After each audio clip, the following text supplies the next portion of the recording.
Առհասարակ այն թղթերը, որոնք որ մենք օգտագործում ենք վերականգնման մեջ, ձեռագրերի վերականգնման մեջ, պատրաստվում են տարբեր ծառատեսակներից Ճապոնիայում, ուսումնասիրելով այդ տեխնիկաները, մեթոդները եւ ծառատեսակները, որոշեցինք, որ Հայաստանում հնարավոր է ստեղծել նույն որակական թուղթը արդեն տեղի հայկական ծառատեսակներից, դրանք թթազգի ծառատեսակներ են, բայց այն հայազվագյուտ թթազգի ծառատեսակներն են, որոնցից հնարավոր է ստեղծել այդ թուղթը։ Այստեղ մենք ունենք այդ թղթի ծառատեսակներից օրինակներ, որոնք տարբեր մշակումներով անցնելով նոր ենթակա են դառնում թուղթ պատրաստման։ Սա առաջին անգամ, այո, Հայաստանում առաջին անգամ է այս թղթի արտադրության տեսակը, քանզի այն բնական ծառատեսակներից է պատրաստվում եւ յուրաքանչյուր process-ը ձեռքով է արվում եւ էկոլոգիապես լրիվ մաքուր 100%-անոց թղթեր են դառնում։ Այս թղթերը օգտագործվում են գրավոր ժառանգության վերականգնման մեջ, տարբեր վերականգնողական կենտրոններ են նաեւ օգտագործում, հիմնականում իր գործառույթը վերականգնման մեջ է, բայց օգտագործում են նաեւ նկարիչները, դիզայներները, այսինքն տարբեր թեմաներում նրանք կարող են օգտագործել։ Նախ խոր ձմռանը հավաքվում են ծառի ճյուղերը, ծառասվածը տպավորություն չստեղծվի, որ մենք ծառն ենք հատում, այլ այսպիսի բարակ ճյուղեր ենք կտրտում, որոնք ամեն տարի եթվում են այս հաստության, որից հետո արդեն տարբեր process-ներ են տեղ ունենում, շոքեխաշման մեթոդով առանձնացվում է այս վրայի կեղևը, ճյուղի վրայի այս կեղևը, տեսեք այստեղ արդեն առանձնացված ճյուղի այդ կեղևն է, որը նորից շոքեխաշման եւ տարբեր process-ների ընթացքում հասցնում ենք մաքրման այս աստիճանին, որ ինքը երկու կողմից մաքուր երեսը լինի, այսինքն հասնում ենք իր այս մաշկին, վրայի կեղևը մաքրելով, այս գորշ հատվածը մաքրելով, հասնում ենք այս սպիտակ թաղանթին, որը որ եւս մի քանի process է անցնում, ստանում ենք իրանից զանգված, որը արդեն վաննաների մեջ հատուկ ցանցերով ստանում ենք այդ թուղթը։ Այստեղ տեսնում ենք արդեն ճապոնական ծառատեսակների նմուշները, արդեն մաքրված կեղևները։ Սա հայկական ծառատեսակներն են, որոնցից պետք է ստանանք այդ թղթերը։ Սա արդեն ճապոնական մասան է, հա, զանգվածն է, որոնցից իրանք են պատրաստում։ Նրանք ունեն նույն հատկությունները, նույն կառուցվածքը, հա, այսպես ասեմ, մանրաթելային կառուցվածքները, ինչ մեր հայկական ծառատեսակները։ Ուղղակի նմուշի համար եք այստեղ սա պահում, թե այն նույնպես օգտագործում են թուղթ ստեղծելու մեջ։ Սա այդքան շատ չի, որ օգտագործենք, սա ուղղակի ցուցադրելու համար է, որ տարբերությունները տեսնեն, հա, մանրաթելային այդ հյուսվածքները տեսնեն եւ մեր մոտ ինչպես է ծառատեսակը։ Հաջորդ գործողությունը էփում ենք նորից ինքը այնքան process-ների մեջով անցնում տարբեր, երբ ման process-ը նորից տեղ ունենում, որ իր մանրաթելերը սկսեն բամբակի նման, այսպես հյուսվածքները բացել։ Երբ որ բացվում է արդեն մուրճով, այսպես տեսեք, հատուկ մուրճերով, մոտ 15-ից 20 րոպե իրան ծեծում ենք, որ ավելի լավ բացվեն ճյուղերը, այսինքն մանրաթելերը իրարից առանձնանան, որից հետո արդեն վաննաների մեջ հատուկ պատրաստման եղանակներով, սա այդ ճապոնական ցանցն է, որը շատ ամենաերևի թանկարժեք սարքավորումներից մեկն է, որ իրանք ձեռքով են նորից գործում, տեսեք, այստեղ բամբուկի ճյուղերից պատրաստված այդ ցանցն է, ամենակարևոր գործիքն է այս աշխատանքի մեջ,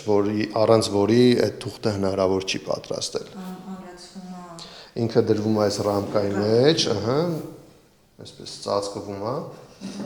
այս սրա մեջ դրվում է, այսպես։ Անցնում է չորացման process արդեն։ Չէ, հետո այս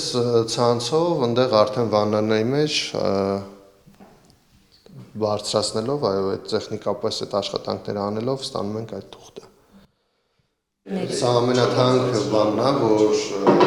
ճապոնացիները ձեռքով են հյուսում, այս տեխնիկան մենք այն շատ քիչ մասնագետներ ենք տիրապետում։ Այստեղ սեղանին դուք տեսնում եք տարբեր տեսակի, տարբեր կենդանիների մազերից պատրաստված հատուկ վրձիններ, որոնք ձեռք ենք բերել եւ կիրառում ենք թղթարտադրության ժամանակ հիմնականում վրձինները կիրառվում են, երբ որ արդեն պատրաստած թուղթը հանում ենք մամլիչից եւ ամրացնում ենք բնական, այսպես փայտից պատրաստված տախտակների վրա։ Եվ այդ ամրացնելու process-ի ժամանակ շատ կարևոր են տարբեր մազերից պատրաստված վրձինները։ Սրանք օգնում են, որպեսզի թուղթը ամրանա տախտակի վրա եւ համաչափ տարածվի։ Այսինքն հատուկ ծեծելու այսպես վարժություններ կան, շարժումներ կան, որոնցով, քանի որ թուղթը երբ որ անջատում ենք այդ մամլիչի տակից, երբ որ հանում ենք, ճապոնական այդ թուղթը ամրացված է լինում նաև այլ չկպնող թղթի։ Այդ չկպնող թուղթը հանելու համար անպայման անհրաժեշտ է լինում այս վրձինները։ Եվ ցույց տամ մեր արդեն պատրաստած օրինակները, այսպես թղթապանակների մեջ ենք պահում։ Տեսեք, սրանք արդեն մեր նմուշներն են, որոնց վրա, երբ որ պահում ենք դեպի լույսը, երևում են այդ ցանցի գծերը, տեսնում եք։ Ահա, դա խոսում է նրա մասին, որ հենց թուղթը պատրաստված է ցանցի վրա եւ տեսեք այդ մանրաթելերը, որոնք համաչափ նստած են ամբողջ մակերևույթի վրա։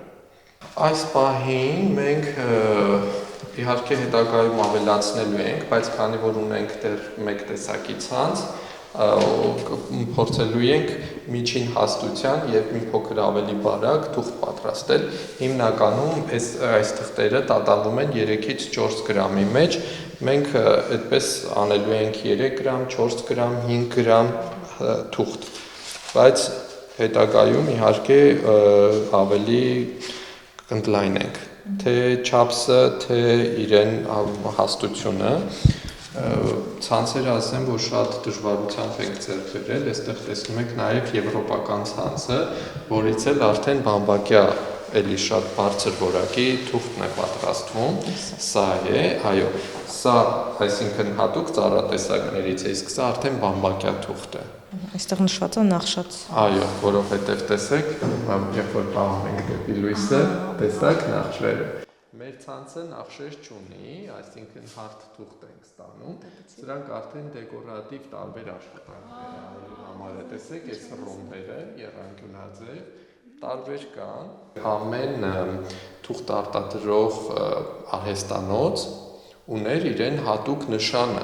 եւ ուսումնասիրողները ձեռագրերը հենց այդ ձևով նախշը նայելով արդեն իմանում են որ դարաշրջանի է եւ որտեղի պատրաստած թուղթ է։ Լոգոն ա եղել էլի, հասկանում եք։ Լոգոն ո՞րն է։ Մեր լոգոն հələ այտենց վերջնականացրած չի, բայց ունենալու ենք անպայման ունենալու ենք։ Այստեղ ամենաբարակ թղթերն են, որոնք մենք պատրաստել ենք Գերմանիայում, երբ որ այնտեղ Գանգոլֆ Ուլբրիխտի արվեստանոցում Գանգոլֆը շատ հայտնի է Եվրոպայում եւ իրեն նույնիսկ Եվրոպայի թղթի պապ են անվանում, որովհետեւ երևի լավագույն թղթի մասնագետն է, թե որպես լավ գիտակ է տարբեր թղթերի բացահայտելու, այսինքն ինքը միայն թուղթը նայելով, շոշափելով, դեպի լույսը պահելով կարող է ասել, որ ժամանակաշրջանի որտեղի պատրաստված թուղթ է։ Բացի դա, նաև ինքն է թուղթ արտադրում եւ մենք հենց իր արհեստանոցում ենք վերապատրաստվել, այսինքն այդ նրբությունները, գաղտնիքները ինքն է մեզ բացահայտել, որպեսզի մենք ինքներս արդեն կարողանանք ինքնուրույն պատրաստել ճապոնական թուղթը։ Այս բարակ թուղթը ինչի մեջ է օգտագործվում։ Այս բարակ թուղթը հենց վերականգնման մեջ է օգտագործվում եւ ընդամենը քառորդ գրամ է կշռում, այսինքն 0.25-0.26 գրամ է կշռում, տեսեք ինչքան նուրբ է։ Ոնց որ քող լինի եւ հնարավորություն է տալիս իրեն ամրացնել քայքայված գրիվ տեքստի վրա եւ դրանից տեքստը նույն ձևի կարելի է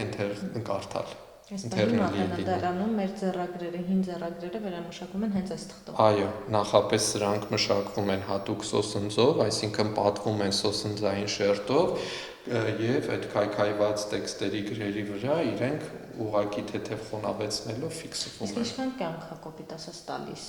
այս ամենը։ Եթե կան համապատասխան գրագետ կահավորված պահոցներ, արդեն ինչքան որ ձեռագիր եք ապրի էլի, այսինքն եթե դարերով եկել է նորմալ պայմաններում եթե պահվեն, շատ երկար։ Սրանք մեր պատրաստած նմուշներն են, որոնք որ շատ լավ մագաղաթի հետ միաձուլվում են։ Տեսեք, այս թուղթը, սա արդեն մագաղաթ է։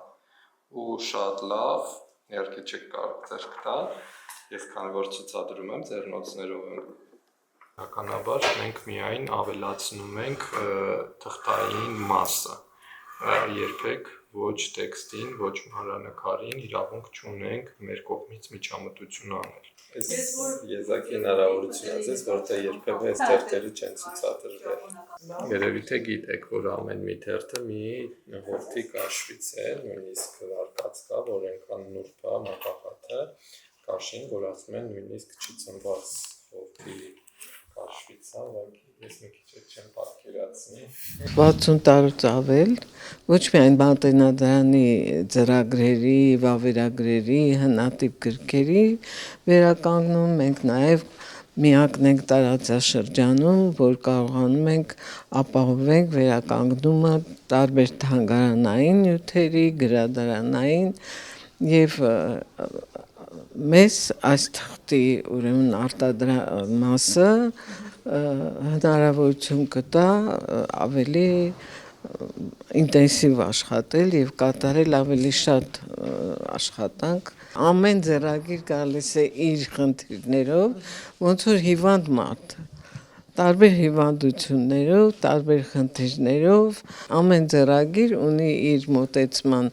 ռազմավարություն եւ ամեն անգամ ձեռագիրը երբ գալիս է բաժին, քննարկվում է միացյալ, ուրեմն բաժնի բոլոր վերականգնողներով, քննարկվում է, մշակվում է վերականգնման ռազմավարություն, հետո վերականգնվելուց հետո նորից կատարվում է ուրեմն այդպիսի քննարկում եւ նոր հանձնվում ձեռագրատուն կամ գրադարան կամ արխիվ։